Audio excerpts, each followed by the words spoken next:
तो वेलकम है दोस्तों। देखिए आज हम लोग बात करने वाले हैं बोकारो यानी कि जो झारखंड में स्थित है सेल की फैक्ट्री बोकारो। ठीक है, वहीं पे वैकेंसी निकल के आई है और कंपनी का नाम है सेल स्टील अथॉरिटी ऑफ इंडिया लिमिटेड परफॉर्म होता है। बोकारो स्टील प्लांट देखिए पूरे भारत में ये 4 प्रकार के प्लांट है। ठीक है, जिसमें से बोकारो एक है। तो चलिए देख लेते हैं यहाँ पे किस टाइप से वैकेंसी हैं और इनका लास्ट डेट क्या है, फॉर्म फिल कब तक करना होगा, कितने फी लगेंगे, सारा कुछ डिटेल में जानेंगे। ठीक है, तो चलिए देखते हैं। यहाँ पे पोस्ट का नाम लिखा है पोस्ट इन एग्जीक्यूटिव केयर। ठीक है, तो देखिए इसमें काडर में एग्जीक्यूटिव काडर में पहला है आपका BSL। इसमें बहुत सारे पोस्ट हैं जैसे कि रेडियोलॉजी के है, साइकेट्री के है। तो इसमें जितने भी पोस्ट हैं इन सब में देख सकते हैं एक एक पोस्ट है और केवल जनरल मेडिसिन के लिए 2 पोस्टें हैं। इन सभी को जो है यहाँ पे पोस्टिंग आपको BGH यानी कि बोकारो जनरल हॉस्पिटल में दिया जाएगा। ठीक है, और टोटल यहाँ पे PWD के लिए भी एक सीट है। इस तरह से अपना यहाँ पे पोस्ट देख सकते हैं जो भी किए हैं। ठीक है, गायनाकोलॉजिस्ट के लिए भी एक सीट है, सर्जन के लिए भी एक सीट है। आगे देख लेते हैं। तो मेडिकल ऑफिसर जिसको शॉर्ट में MO बोलते हैं। ठीक है, तो इसमें आपकी जो है BSL पोस्ट 8 है। अपना पोस्ट चेक कर लीजिएगा। ठीक है, जितने भी लोग मेडिकल लाइन से फॉर्म को अप्लाई करने वाले हैं। नेक्स्ट देख लेते हैं। तो यहाँ पे है post in non executive cadre. ठीक है, इसमें देखिए तो है ऑपरेटर कम टेक्नीशियन ट्रेनी, और इसमें जो है आपके पोस्ट हैं BSL यूनिट है। ठीक है, और यहाँ पे डिस्क्रिप्लाइन दिया गया है जैसे कि मैकेनिकल है। उसके बाद इसमें 15 पोस्टें हैं टोटल। इधर देख लीजिएगा UR में 6 पोस्टें हैं। अपने कैटेगरी चूज कर लीजिएगा। ठीक है, कहाँ पे कितने पोस्टें हैं देख लीजिएगा। फिर तो JGOM मैकेनिकल। ठीक है, बहुत सारे पोस्ट हैं। तो इस तरह से अपना जो भी है मैकेनिकल है, फिर आपका केमिकल है, इलेक्ट्रिकल है, मेटलर्जी है, जितने भी ट्रेड होते हैं ITI डिप्लोमा के, उसमें से जो भी है यहाँ पे मैं केवल बता दे रहा हूँ, आप अपने पोस्ट को देख लीजिएगा। ठीक है, ऑटो सिविल है, फिर है आपका क्रेमिक्स है, ऑटोमेशन है। नेक्स्ट देखते हैं। तो यहाँ पे है आपके पोस्ट किस टाइप से बांटे गए हैं। ठीक है, और बोलता क्या है कि candidate selected as OCTT electrical for Jharkhand group mines will have to acquire the electrical supervisors certificate of कम।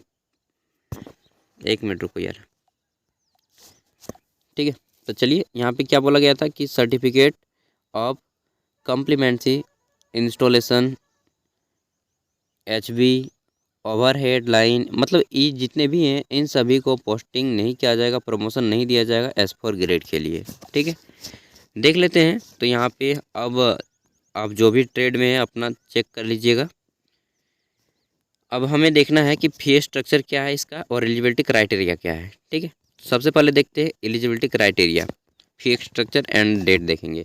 तो यहाँ पे देखिए कंसल्टेंट के लिए आपके जो है बोला गया है कि अपर एज लिमिट 41 साल होना चाहिए, उससे ज़्यादा नहीं है। ठीक है, और यहाँ पे बोला गया है कि PG डिग्री DNB में करें इन relevant discipline from A university. आप किसी भी यूनिवर्सिटी हो ऑल ओवर वर्ल्ड में। ठीक है, यहाँ पे कोई भी स्पेशल नहीं बोला गया है कि इंडिया के हों। फिर है आपका institute institute recognised by medical, यार मुझे ना आजकल देखने में थोड़ा प्रॉब्लम होने लगा, मेडिकल काउंसिल। ठीक है, ऑफ इंडिया। और इसमें बोला गया है कि national board of examination, national medical commission, ये सभी आप किए हैं तो यहाँ पे आप अप्लाई कर पाएंगे। नेक्स्ट देखते हैं। तो बोला गया है कि क्वालिफिकेशन परसेंट मार्क्स, यहाँ पे डैश छोड़ा गया है खाली में। ठीक है, कुछ भी हो आप अप्लाई कर सकते हैं। एक्सपीरियंस में इन्होंने बोला है कि 3 साल का एक्सपीरियंस होना चाहिए, minimum 3 year post qualification experience in the relevant discipline as after PG डिग्री/DNB। ठीक है, यार मुझे लगता है अब चश्मा लगाना पड़ेगा। नेक्स्ट देख लेते हैं। तो मेडिकल ऑफिसर में देखिए 34 साल की एज लिमिट रखा गया है और बोला गया है कि MBBS किए होने चाहिए फ्रॉम एनी रिकॉग्नाइज्ड यूनिवर्सिटी और उसके इक्विवेलेंट, ठीक है। फिर देखते हैं इसमें तो 1 साल का इसके पास एक्सपीरियंस होना चाहिए। फिर देखते हैं मेडिकल ऑफिसर, तो इसमें 34 साल एज लिमिट रखा गया है और इसमें MBBS डिग्री होनी चाहिए या फिर इक्विवेलेंट होना चाहिए और 1 साल के एक्सपीरियंस आपके पास होना चाहिए। असिस्टेंट मैनेजर में देख लेते हैं, ठीक है। तो यहाँ पे बोला गया कि 30 ईयर होना चाहिए, आपका B या BTech कंप्लीट होना चाहिए बेस्ट फुल टाइम डिस्टेंस से नहीं, ठीक है। In any branch from government university कोई भी हो यार, ठीक है, भारत में किए हैं तभी आप अप्लाई कर पाएंगे। 65% मार्क्स होने चाहिए, लेकिन अगर आप ST SC और PWD हैं तो आपको 55% मार्क्स लगेंगे। जनरल OBC के लिए 65%, ठीक है। और यहाँ पे बोला गया है कि practical experience of working in a factory in, आपके पास ये सभी होने चाहिए, ठीक है। कितने साल का? तो 2 साल का एक्सपीरियंस होना चाहिए। फिर देखते हैं तो मैनेजमेंट आपका है मैनेजमेंट ट्रेनी टेक्निकल, इसमें 28 साल मांगा गया है और BTech आप किए होने चाहिए, ठीक है। उसके बाद देख लेते हैं तो मिनिमम आपके 65% मार्क्स होने चाहिए जनरल OBC में और एक्सपीरियंस कुछ भी नहीं मांगा गया है। आगे देख लेते हैं तो इसी पोस्ट के लिए नीचे में बताया गया है BTech, ठीक, और इक्विवेलेंट। नेक्स्ट देख लेते हैं तो ऑपरेटर कम टेक्नीशियन की वैकेंसी है। मैक्सिमम एज लिमिट है 28 साल, ठीक है। और यहाँ पे बोला गया है कि matriculation with 3 year full time diploma engineering, मतलब कि आप 10th के बाद डिप्लोमा किए हैं तो यहाँ पे अप्लाई कर पाएंगे।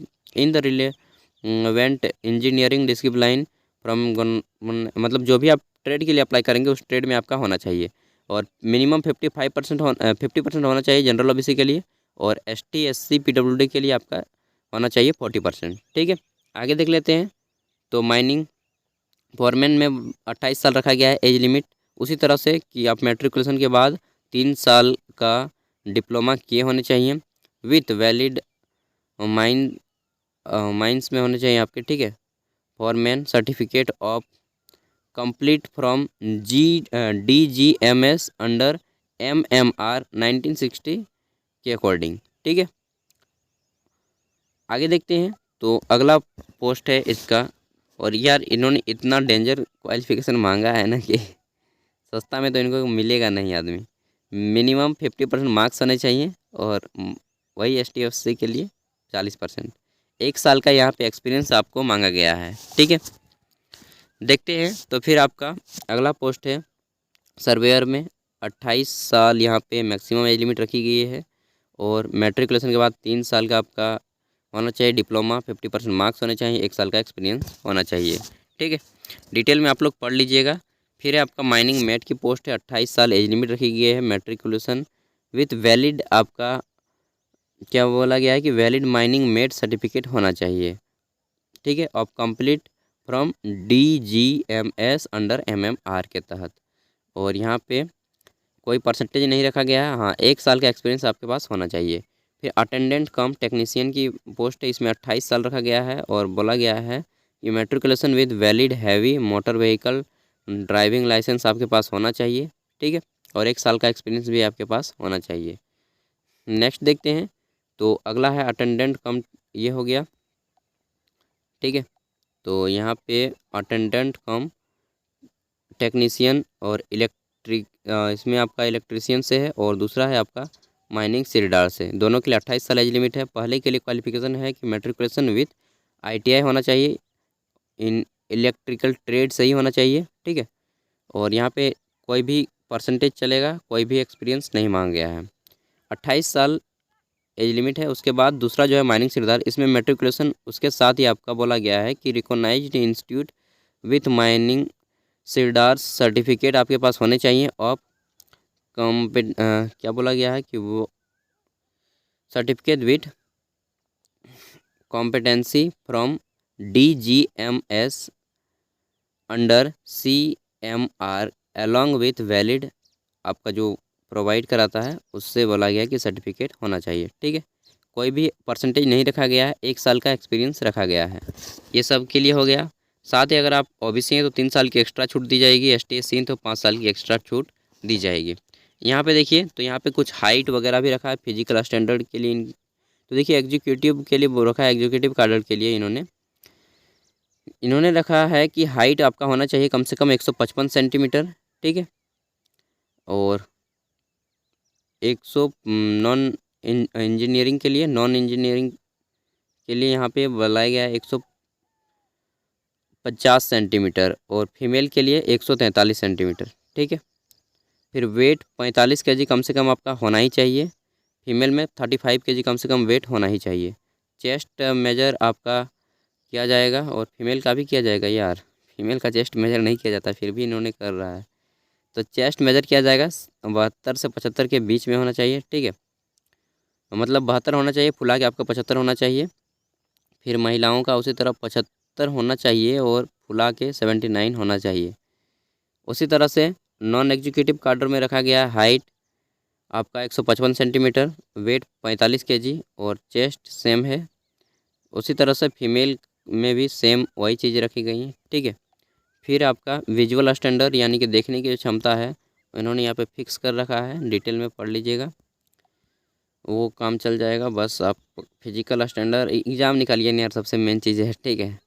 आगे देखते हैं तो नेम ऑफ द पोस्ट यहाँ पे दिया गया है, और यहाँ पे आपका बोला गया है कि प्रोबेशन किस टाइप से होगा एंड ट्रेनिंग किस टाइप से होगा, ठीक है। नेक्स्ट देख लेते हैं तो सिलेक्शन प्रोसेस क्या होगा, वो चीज़ यहाँ पे दिया गया है। सिलेक्शन प्रोसेस इन सभी के लिए, एंड यहाँ पे देखिए सैलरी देख लीजिए, इनका बहुत अच्छा खासा है यार। कंसल्टेंट E3 में आपका सैलरी 80,000 -3% किया जाएगा, और से 2,20,000 तक आपको सैलरी यहाँ पे दी जाएगी, ठीक है। प्लस में अदर बेनिफिट्स आपके दिए जाएंगे, वो अलग हैं। मेडिकल ऑफिसर में आपको जो है, और medical officer and medical officer OHS इन दोनों में आपकी सैलरी, और यहाँ तक कि assistant manager, management trainee, technical, इन सभी में आपको जो है सैलरी दी जाएगी। फर्स्ट ईयर दिया जाएगा 50,000 से 1,60,000 के बीच में, और सेकेंड ईयर में 60,000 से 1,80,000 के बीच में, ठीक है। आगे देखते हैं तो यहाँ पे ऑपरेटर कम टेक्नीशियन की जो वैकेंसी है इसमें, उसके साथ ही आपका माइनिंग फॉरमैन, फिर सर्वेयर, माइनिंग मैट, और हाँ इतना ही है, सॉरी सर्वेयर तक ही है, ठीक है। इसमें सैलरी रहेगी 26,000 से लेकर के 38,920 रुपया, यानी कि लगभग 40,000 रुपये, ठीक है। और जो आपकी बाकी जितने भी पोस्टें बची इन सभी के लिए 25,000 से लेकर के 35,000 के बीच में सैलरी रहेगी। साथ में अदर बेनिफिट्स दिए ही जाएंगे, रूम वगैरह, ठीक है, अच्छा वगैरह। यहाँ पे फॉर्म को अप्लाई करने के लिए देख लीजिए तो आपको जो है after successful complete of the training period 2 year, 2 साल का ट्रेनिंग होगा। और यहाँ पे बोला गया है कि candidate selected for the attendant come technician training will be consultant paid 12,900 रुपये दिया जाएगा फर्स्ट ईयर में, सेकेंड ईयर में दिया जाएगा 15,000 रुपये, ठीक है। तो इस चीज़ को भी ध्यान रखिएगा। और इसमें आपको 16,000 दिया जाएगा। Candidate selected for the post of operator come technician 16,000, second year में 18,000, ठीक है। आगे देख लेते हैं तो यहाँ पे आपको फॉर्म को अप्लाई करने के लिए कितने फ़ी लगने वाले हैं। तो फॉर एग्जीक्यूटिव पोस्ट में आपको 700 रुपये लगेंगे, ठीक है। Application fee plus processing only for general EWS and OBC यहाँ पे लिख दिया गया है, ठीक है। और 700 रुपये, और इधर ST SC एंड PWD के लिए 200 रुपये। फिर आप अगर आप 4 पोस्ट इन ग्रेड S3 में अप्लाई करते हैं तो 500 रुपये लेंगे ST SC, एंड PWD को 150 रुपये लगेंगे। उसी तरह से for post in grade S1 के लिए अप्लाई करते हैं तो 300 रुपये लेंगे, और ST SC के लिए 100 रुपये लेंगे। तो फी इनका ठीक ही है यार, अच्छा ही है, ठीक है। और अब डेट वगैरह देख लेते हैं तो अप्लाई सब कुछ ऑनलाइन होगा, एग्ज़ाम जल्द ही करवा दिया जाएगा। कॉन्टैक्ट एग्जामिनेशन यहाँ पे देख सकते हैं आपको किस टाइप से होगा, ठीक है। 60 मिनट 75 मिनट आपका जो भी एग्ज़ाम है उसके अकॉर्डिंग आप देख लीजिएगा। सिलेबस भी यहाँ पे दिया गया है, मेंशन किया गया है। मैं PDF करेंगे वीडियो के डिस्क्रिप्शन में दे दूँगा, वहाँ से डाउनलोड कर लीजिएगा।